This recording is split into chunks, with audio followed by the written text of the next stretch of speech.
कभी कभी हमसे इतनी बड़ी गलती हो जाती है कि जिस गलती को हम कई जन्म लेकर नहीं सुधार पाते हैं।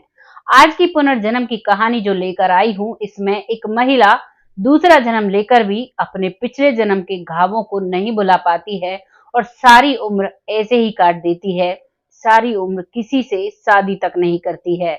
नमस्कार, मैं महक चौधरी आज आपके सामने एक सच्ची कहानी लेकर आई हूँ, जो कि उत्तर प्रदेश के रामगढ़ से, जहां पर एक हरा भरा गांव है, बहुत हरियाली है, कच्चे मकान हैं, गलियों में बच्चों की चहल पहल है, बहुत ही प्यारा सा गांव है। वही गांव में एक मकान गांव से थोड़ी दूरी पर है, उसमें एक बुजुर्ग अम्मा बैठी हुई हैं। वहीं पर राहुल नाम का एक व्यक्ति आता है जो कि पुनर्जन्म पर शोध करता है। वो वहां आता है और वहां अम्मा से मिलता है। अम्मा बहुत ही उदास बैठी हुई है, बहुत ज्यादा उनकी उम्र हो चुकी है। उन्होंने इस जन्म में किसी से शादी तक नहीं की है, क्योंकि उनको अपने पिछले जन्म की सारी बातें याद हैं। ऐसा क्या हुआ होगा उनके पिछले जन्म में जो उन्होंने शादी नहीं की, जो उन्होंने आज तक किसी के साथ कोई ताल्लुक नहीं रखा। इन सबको जानेंगे कहानी में आगे। वो राहुल से बात करती हैं, राहुल उनका नाम पूछता है तो वो अपना नाम मंगला बताती हैं। वो बताती हैं, मेरा नाम मंगला है। राहुल पूछता है कि आप इतनी उदास क्यों रहती हैं, क्यों आपने किसी से शादी नहीं की, क्यों आपका परिवार नहीं है? तो उसकी आंखों में आंसू आ जाते हैं। वो कहती है कि बेटा, मैंने जो अपने पिछले जन्म में कर्म किए हैं, उनकी सजा मैं आज तक भुगत रही हूँ और मैं नहीं चाहती कि मेरे जीवन से कोई किसन मेरी जिंदगी से जाए, मेरी वजह से किसन इस दुनिया से जाए। तब राहुल पूछता है कि ऐसा कौन था, कौन किसन, क्या नाम था, क्या हुआ, किसन किसका नाम था, वो व्यक्ति कौन था?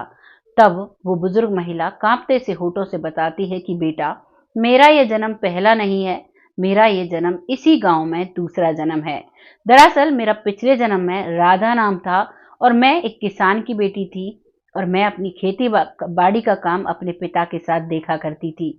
वहीं एक और व्यक्ति के खेत थे, जिस व्यक्ति का जो लड़का था उसका नाम किशन था, वो भी एक किसान था और हम लोग एक दूसरे से प्यार करने लगते हैं। चुपके चुपके हम खेतों पर मिलने लगते हैं और हम दोनों का प्यार इतना गहरा हो जाता है कि हम दोनों एक दूसरे से शादी करना चाहते हैं। लेकिन जैसे ही मेरे घर वालों को इस बात का पता चलता है, तो मेरे घर वालों ने मेरी शादी गांव के ही बूढ़े जमींदार से कर दी थी।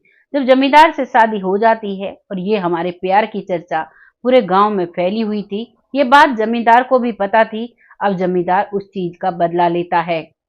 वो मुझे अपने घर में नौकरानी की तरह रखता है और मुझे बात बात पर पीटा जाता था, बात बात पर मुझे ताने दिए जाते थे, बात बात पर मुझे जलील किया जाता था, बात बात पर मेरे कैरेक्टर पर उंगली उठाई जाती थी। ये सारी बातें मेरे साथ होती थी। मैं उस घर में कैद होकर रह गई थी और एक दिन मैं मौका पाकर वहां से फरार हो जाती हूँ। मैं भागी दौड़ी किशन के पास आती हूँ और मैं और किशन भागने की फिराक में थे कि हम लोग दोनों शहर जाकर वहां शांति से रहेंगे। लेकिन गांव वालों को इस बात का आभास हो जाता है और वो हमें पकड़ लेते हैं। वहीं पर मेरे माता पिता आ जाते हैं, वहीं पर वो जमींदार आ जाता है, मेरा पति, और मैं और किशन असहाय खड़े रह जाते हैं। वहां पर जैसे ही पूरा गांव इकट्ठा होता है, तो मेरी ही आंखों के सामने किशन को पीट पीट कर मार दिया जाता है और रही मैं बच जाती हूँ। मुझे भी बहुत प्रताड़ना दी जाती हैं, मुझे बहुत पीटा जाता है, बहुत गंदी गालियां, बहुत गंदी बातें सुनाई जाती हैं और उसके बाद मुझे उस कुएं में फेंक दिया जाता है, जो कुआं आज भी गांव के बाहर है। वो कुआं आज भी, वो बताती है, वो आज भी वहीं पर स्थित है और उसी कुएं में डालकर मेरी जान ले ली गई थी। उसके बाद मेरा दूसरा जन्म होता है, लेकिन मेरे पिछले जन्म की यादें मेरे जीवन से नहीं मिटती हैं। रह रहकर मुझे किशन की याद सताती है और इसी वजह से ना मैंने किसी से शादी की, ना ही मैंने अपनी कोई गृहस्थी बसाई। जो भी है, मेरे माता पिता इस दुनिया से जा चुके हैं, इस जन्म वाले, और मैं यहीं पर रहती हूँ। आज मेरी उम्र काफी हो चुकी है और उस राहुल को ये बातें बताते बताते वो बुजुर्ग महिला, वो मंगला, इस धरती से चली जाती है। वो अपना शरीर छोड़ देती है और अंत समय में उसका कहना बस यही था कि भगवान मुझे पिछले जन्म की याद ना दे। ये थी एक बुजुर्ग महिला की कहानी। आपको इसको सुनकर कैसा लगा, कमेंट सेक्शन में जरूर बताइएगा। क्या जो उसने भगवान से मांगा, क्या वो सही था? उसके पिछले जन्म का जो दर्द था वो इतना बड़ा था कि पूरे जीवन उसने इस धरती पर रहकर अपने पिछले जन्म के जो दर्द था उसे सहन किया। उसकी वजह से उसने जीवन में कोई भी सुख नहीं पाया। आपको जो भी लगा है अपनी राय कमेंट बॉक्स में लिखिएगा, लोगों के साथ शेयर करिएगा। आपकी जो राय होती है, जो कमेंट आप लिखते हैं, वो हमारे लिए बहुत महत्व रखता है और उसी कमेंट के ज़रिए ही हम समझ पाते हैं कि जो हमारे सब्सक्राइबर हैं, जो हमारे साथी हैं, जो इस चैनल को सपोर्ट करते हैं, उनको कैसा लगा इस कहानी को सुनकर और फिर उसी क्षेत्र में हम अगली कहानी लेकर आते हैं। तो आपको जो भी लगा है वो लिखिएगा। तब तक आप सब खुश रहें, अपने रिश्तों को और अपने जीवन को सामाजिकता से जिएं। कोई भी ऐसा काम ना करें जिसमें आपको समाज के खिलाफ जाना पड़े और अपने जीवन में कोई भी ऐसा कष्ट देखना पड़े जो आपको जन्म जन्मांतर तक झंझोर कर रख दे।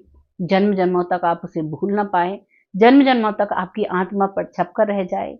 बस हमारी एक छोटी सी यही कोशिश रहती है कि आप लोग इन कहानियों से कुछ ऐसी जानकारी लें जिसको आप जीवन में शांति से जिए, जिसको पाकर और भगवान की भक्ति में लगाएं और किसी का भी कोई गलत ना करें और किसी के साथ कोई धोखाधड़ी ना करें और कोई भी समाज के खिलाफ जाकर ऐसा काम ना करें जिसका आपको जीवन भर पश्चाताप रहे।